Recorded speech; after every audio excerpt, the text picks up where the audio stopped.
Coming up on this episode of Airborne-Unlimited, new charges filed against Pan Am bomb maker. Also, drone pilot might get fined $182,000. And A&N gets busted over YouTube fear of airplane nudity. Thank you for joining us this Wednesday. We hope you're having a great week. I'm your host, Kimberly Kay. We have an exciting episode today filled with the latest news. So let's start with new charges filed against Pan Am bomb maker. Attorney General William Barr, Director of the FBI, Christopher Wray, Attorney General for National Security John Demers, and Acting U.S. Attorney for the District of Columbia, Michael Sherwin, announced new charges against a former Libyan intelligence operative, Abu Agela Mas'ud Kheir Al-Marimi, aka Hasan Abu Ojalya Ibrahim, for his role in building the bomb that killed 270 individuals in the destruction of Pan Am Flight 103 over Lockerbie, Scotland on December 21st, 1988. Pan Am Flight 103 exploded into pieces almost instantaneously when a bomb in the forward cargo area exploded over Lockerbie, Scotland at 7:03 p.m. local time at an altitude of 31,000 feet. Just after 38 minutes of flight, the plane had taken off from London Heathrow and was en route to John F. Kennedy Airport in New York. Citizens from 21 countries were killed. Of that number, 190 Americans perished. 43 victims were from the United Kingdom, including 11 residents from Lockerbie, Scotland, who perished on the ground as debris from the falling aircraft destroyed an entire city block. This international terrorist attack, planned by and executed by Libyan intelligence operatives, was considered the largest terrorist attack on both the United States and the United Kingdom before the terror attacks of September 11th of 2001. After the break, Genesys Aerosystems was sold. I'll tell you to who after the break. I believe that if people use the landing doctor training program, they will have less accidents and eventually their insurance will go down and they will make a superior pilot. We do personal limitation checklists, which is the most important reason you need to fly with limits. We do ground proximity awareness training, and we do this with a crosswind. We've been operating 6 Pipistrels for 2 years without one insurance claim. The landing doctor program is working, and you're going to hear more about it. Skyleader Aircraft offers a lineup of the most powerful, durable, and efficient light sport aircraft in the industry. From trainers to roomy cockpits for long hauls, Skyleader has an aircraft for you. And the best part? They're in your budget. Skyleader's base prices are set low to give you room to customize your aircraft to your needs, desires, and wallet, allowing you to put your money where it matters to you most.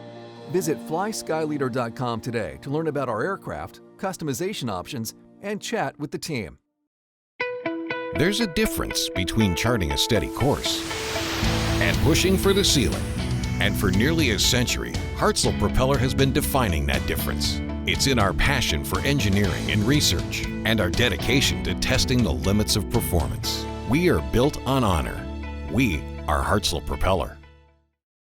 Welcome back. With so much news coming out of the aviation industry, we're going to be summarizing some other interesting stories in a brief segment we call Around the Patch. So let's start with Genesys Aerosystems has confirmed that Moog Inc. purchased them on December 18th of this year. Genesys will remain at its locations in Mineral Wells, Texas, and Anchorage, Alaska, and will continue doing business as Genesys Aerosystems, part of Moog's aircraft controls segment. Moog's addition of Genesys adds advanced avionics suites, including the IDU 680 and IDU 450 displays, digital radios, ADA-HRS, GPS, and DAU, and autopilots for fixed-wing and rotorcraft aircraft. Boeing Super Hornet demonstrates ski jump launch capability. The FA-18 Super Hornet can operate from a ski jump ramp, demonstrating the aircraft's suitability for Indian aircraft carriers. The demonstrations held at Naval Air Station, Patuxent River, Maryland, show that the Super Hornet would do well with the Indian Navy's short takeoff but arrested recovery system and validated earlier simulation studies by Boeing. The Indian Navy is evaluating its fighter options. If it selects the Super Hornet, it would benefit from billions of dollars invested in new technology by the Navy and others. SpaceX launches final Falcon 9 for 2020. On December 19th, a Falcon 9 launched the NROL 108 mission from Kennedy Space Center, completing SpaceX's 26th and final mission of this year, a record for the company. Falcon 9's first stage booster previously supported launch of SpaceX's 19th and 20th resupply missions to the International Space Station, a Starlink mission, and the SOWCOM 1B mission. Following stage separation, SpaceX landed Falcon 9's first stage on Landing Zone 1 at Cape Canaveral Space Force Station in Florida, the 70th landing for SpaceX. Ehong 216 receives long-term trial FLT permit across Austria national airspace. Ehong has reported that the Civil Aviation Authority of Austria issued a trial flight permit for the EH216 passenger grade AAV. The permit allows trial operations of full unmanned flights in Austrian national airspace. This is the first flight permit for Ehong's passenger grade AAVs within the European Union. This achievement should enable Ehong to accelerate commercial operations in Europe. The trial permit and flight operations will support Ehong's growth in the European market. Well, that does it for today's trip around the patch. Now let's return to the rest of the news. Here's why you don't upset the FAA. A drone pilot might get fined $182,000 for behaving badly. Our good friend Jonathan Rupprecht sent us an interesting story about the FAA's proposed fining of a drone pilot for $182,000. The story has been going around the internet recently. The FAA was gracious enough to allow Jonathan to obtain a copy of the proposed penalty letter, which went much more into details as to the alleged violations they are citing him with. No, I'm not going to call him out by name, although I should, but hey, we're going to give him a break since he might have to pay $182,000. This story is mainly to educate the drone community on what can happen if you do not respect federal aviation regulations. Now, you might be wondering how a simple drone flight could result in such a hefty fine. Well, it was just not one flight. The proposed penalty letter lists at least 26 times when the drone pilot flew around the Philadelphia area from December 2019 to August 2020. During those flights, the FAA alleging that the pilot violated multiple regulations at the same time on each flight. This is how you can rack up a bill of $182,000 in a fine pretty quickly. For instance, the FAA did a quick search of the Airman Registry and discovered the pilot did not have a remote pilot certificate. That totaled 26 violations alone, and it got worse the more they looked at it. After these messages, our show gets busted by YouTube for airplane nudity. I'll tell you which plane was too hot to handle after the break. The LT is just another tick on your pre-flight checklist, until you need it. Did you ever wonder what would happen if you had an engine failure over the mountains, marshland, or other dangerous terrain? Take to the skies confidently with the most reliable and highest performing ELTs and safety products on board that instantly mobilize life-saving search and rescue across the world. Read survivor stories from aviators and adventurers who survived life-threatening encounters thanks to ACR and RTEC's life-saving technology. Luck favors the prepared at survivorclub.com. Are you ready to ace your FAA drone pilot knowledge test, get your remote pilot certificate, and start earning money?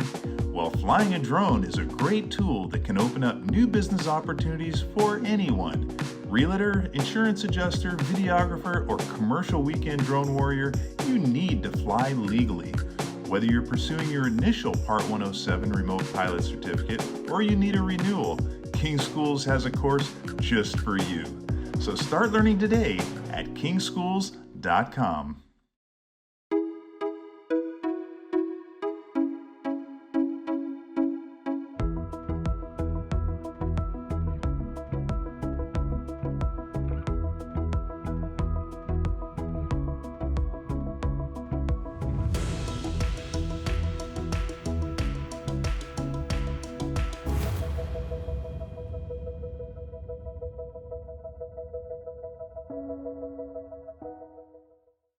Welcome back. Our show gets busted over YouTube fear of airplane sex and nudity. Following an episode of Airborne-Unmanned featuring a thumbnail showing a hydrogen-fueled Pipistrel Hy4 prototype built by MAHEPA, we received the following warning from YouTube. We wanted to let you know that our team reviewed your content and we think it violates our sex and nudity policy. We know you may not have realized this was a violation of our policies, so we're not going to be applying a strike to your channel. However, we have removed the following content from YouTube thumbnail on video. The thumbnail, as seen here, is a shameless picture of an otherwise naked aircraft, which we assume, at least according to YouTube standards, should have been clothed. Instead, it was bare for all to see. Shortly after the alert, we made sure the next thumbnail we posted of the aircraft was fully clothed. Who would have thought naked airplanes can be so controversial and inappropriate according to YouTube? Editor-in-Chief Jim Campbell has voluntarily submitted himself to YouTube sensitivity training. And you know what that means. No more naked planes, not even during the summer. Well, that does it for our show today. In light of the holiday season that's upon us, ANN and Airborne will be operating on a reduced holiday schedule this week and next week. Episodes of Airborne-Unlimited will be webcast through the end of the year, Monday and Wednesday, taking each Friday off for the holidays so the ANN and Airborne crew can enjoy the holidays, have some drinks, and wake up late. In the meantime, you can catch us on Roku and Fire TV. The ANN family is wishing you happy holidays.